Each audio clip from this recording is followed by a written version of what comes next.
বাদ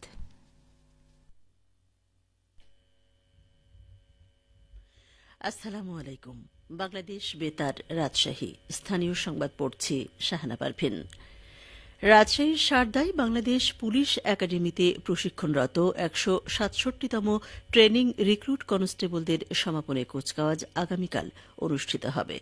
সমাপনী কুচকাওয়াজ অনুষ্ঠানে প্রধান অতিথি থেকে অভিবাদন গ্রহণ করবেন একাডেমির অধ্যক্ষ অতিরিক্ত আইজিপি মোহাম্মদ মাসুদুর রহমান ভূঁইয়া।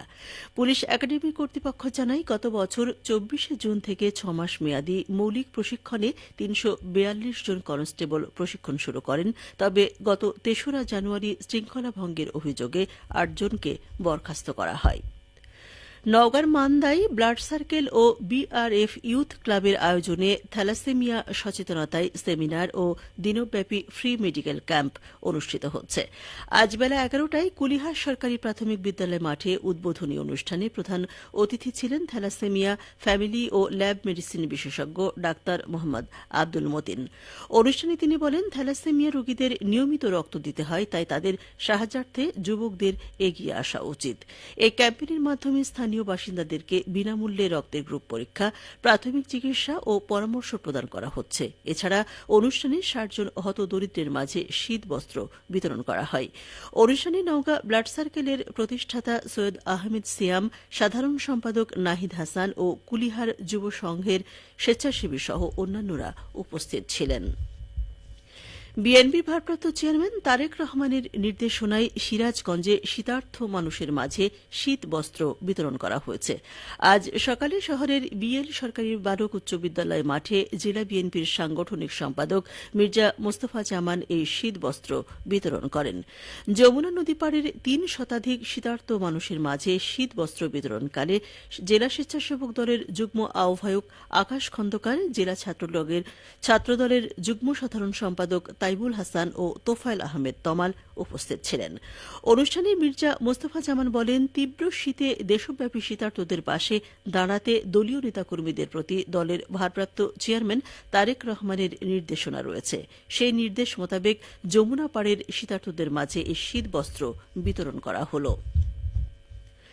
নওগাঁয় শীতকালীন শাকসবজির সরবরাহ বাড়ায় সপ্তাহের ব্যবধানে দর অর্ধেকে নেমেছে। ৩০ টাকা কেজি দরের মধ্যেই মিলছে প্রায় সব ধরনের সবজি। সংশ্লিষ্ট কর্মকর্তা বলছেন, নিয়মিত বাজার তদারকির সুফল পাচ্ছে ভোক্তারা। এই নিয়ে এখন শুনুন নওগাঁ জেলা সংবাদদাতার একটি প্রতিবেদন। সপ্তাহের ব্যবধানে প্রকার ও মানভেদে প্রতি কেজি সবজিতে ১৫ থেকে ২০ টাকা পর্যন্ত কমেছে। আজ নওগাঁর খুচরা বাজারে প্রতি পিস ফুলকপি ৩ টাকা, বাঁধাকপি ১০ টাকা ও প্রতি কেজি মূলা ৫ টাকায় বিক্রি হয়েছে। এছাড়া আলু, বেগুন, শিম, পাতা পেঁয়াজ, টমেটো ও কাঁচামরিচ ৩০ টাকা কেজির মধ্যেই মিলছে। পণ্যের সরবরাহ ভালো থাকায় স্বস্তিতে বাজার, বললেন খুচরা বিক্রেতা ও ভোক্তা। সিম বিক্রি হলে ১২ টাকা, বেগুন বিক্রি হচ্ছে ১৫ টাকা ১৬ টাকা, নতুন আলু বিক্রি হলে ১১০০ টাকা মোনা, ২৫-২৬ টাকা কেজি। বাজার অর্ধেক হয়ে গেছে। কপি তো ৩ টাকা ৪ টাকা পিস, মূলা ৫ টাকা কেজি। বর্তমান উৎপাদন এতই বেশি, এবার নগা এতই প্রোডাকশন বেশি যে আমাদের খানেওয়ালা কম। কাঁচা ঝালের দাম কম আছে, পেঁয়াজেরও দাম কমেছে, রসুনেরও দাম কমেছে, তো সবজির তরকারির দামও কমে আছে। অনেক চড়া ছিল, বর্তমানে বাজার দ্রব্যমূল্য যেটা রয়েছে এটা এখন সকলের মধ্যেই এটা একটা স্বস্তি ফিরে আসছে। মাঠে উৎপাদন ভালো হওয়ায় বাজারে সবজির সরবরাহ বেড়েছে। এছাড়া নিয়মিত তদারকির ফলে অন্যান্য ভোগ্যপণ্যের বাজারেও স্বস্তি ফিরেছে, বললেন নওগাঁ জেলা কৃষি বিপণন কর্মকর্তা সোহাগ সরকার। টাস্কফোর্সের মাধ্যমে নিয়মিত বাজার মনিটরিং কার্যক্রম পরিচালনা করে আসছে। এর প্রভাব বাজারে পড়েছে। বর্তমানে শাকসবজির দাম ক্রেতাদের নাগালের মধ্যে রয়েছে। এছাড়া এই বছর শীতকালীন শাকসবজির ফলন চাহিদার চেয়ে অনেক বেশি হয়, বাজারের যোগান অনেক বেশি, স্বস্তি বিরাজ করছে। আমরা আশা করছি আগামী দিনগুলোতে এই ধারা অব্যাহত থাকবে। বাজার দর নিয়ন্ত্রণে রাখতে টাস্কফোর্সের এই অভিযান চলমান থাকবে বলে জানানো হয়েছে। শফিক ছোটন, নওগাঁ জেলা সংবাদদাতা, বাংলাদেশ বেতার, রাজশাহী। চাঁপাইনবাবগঞ্জ জেলায় ফসলের মাঠে এখন শুধুই হলুদের সমারোহ। জেলার বিভিন্ন উপজেলায় বিস্তীর্ণ এলাকা জুড়ে চাষ হয়েছে এই সরিষার।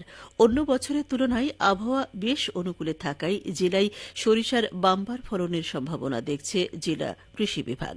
ইতোমধ্যে আগাম জাতের সরিষা কাটামাড়াই শুরু হয়েছে, আবার অনেকেই আমন ধান কাটা শেষে জমিগুলো পতিত না রেখে অতিরিক্ত ফসল হিসেবে সরিষা চাষ করেছেন। আর জেলার বিভিন্ন এলাকায় শত শত ময়ালি সরিষার ফুল থেকে মধুর সংগ্রহে ব্যস্ত সময় পার করছেন। চাঁপাইনবাবগঞ্জ জেলা কৃষি সম্প্রসারণ অধিদপ্তরের উপপরিচালক ড পলাশ সরকার জানান, আমন ধান কাটতে দেরি হওয়ায় এবছর কিছুটা দেরিতে সরিষার আবাদ শুরু হয়। তবে চলতি মৌসুমে সরিষার আবাদ রেকর্ড পরিমাণ হয়েছে। আবহাওয়া অনুকূলে থাকায় বাম্পার ফলনেরও সম্ভাবনা রয়েছে। তিনি আরও জানান, চলতি মৌসুমে চাঁপাইনবাবগঞ্জ সদর, শিবগঞ্জ, গোমস্তাপুর, নাচল ও ভোলাহাট উপজেলায় ৩০,৫50 হেক্টর জমিতে সরিষা আবাদের লক্ষ্যমাত্রা নির্ধারণ করা হলেও তা ছাড়িয়ে গেছে। চলতি মৌসুমে জেলায় সরিষার উৎপাদন লক্ষ্যমাত্রা ৪৫,৫২০ মেট্রিক টন নির্ধারণ করা হয়েছে বলেও জানান এই কৃষি কর্মকর্তা। সবশেষে আবহাওয়া। আজ দুপুর ২টোয় রাজশাহীতে তাপমাত্রা ছিল ২৪ ডিগ্রি সেলসিয়াস। এ সময় বাতাসে আপেক্ষিক আর্দ্রতার পরিমাণ ছিল ৫২%। রাজশাহী পার্শ্ববর্তী এলাকায় আজ সূর্যাস্ত সন্ধ্যে ৫টা ৩৫ মিনিটে। সংবাদ শেষ হল। আমাদের পরবর্তী স্থানীয় সংবাদ বিকেল ৪টা ৫ মিনিটে। বাণিজ্যিক কার্যক্রম